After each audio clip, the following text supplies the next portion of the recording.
everybody, this is Patrick from Prohibition Productions, and as many of you know, I really enjoy cooking and have found it a great way to de-stress over the quarantine. And this summer I discovered making ketchup from scratch.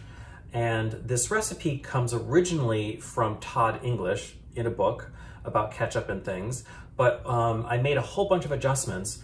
Primarily it calls for tomato puree, and I'm not a big fan of tomato puree. It's a little bit too acidic.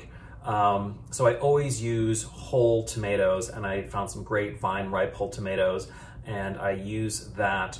And I have to say the ketchup is really fantastic. It is way better than stuff you can buy in the store. I've become a big fan. So let's dig in. Okay, to start, we add olive oil, a large onion, and a few cloves of garlic into a pan with some butter. Let it saute until nice and golden.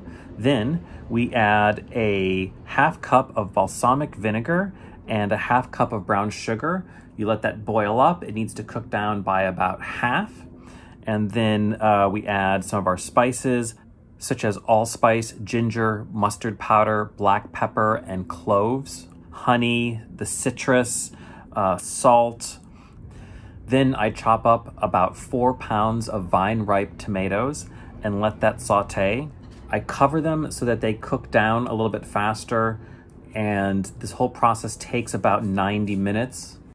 Then when the tomatoes have gotten soft, I use a hand blender to help puree them, and then let that cook for a little bit longer, and then adjust the seasoning to taste. At this point, it tastes great, but is very liquidy. So I turn the flame low, keep it uncovered, and let it simmer for about 2 hours.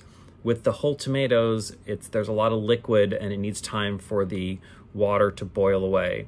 So just watch it until it gets to the desired thickness that you want. So that's a quick summary of how to make ketchup. The whole process took about 4 hours, but then what's great is you have this big thing of ketchup. It lasts 4 to 6 weeks if you keep it in the fridge. You know, I made a fantastic burger with it, and you can really do all kinds of great stuff with it, so highly recommend it. Enjoy.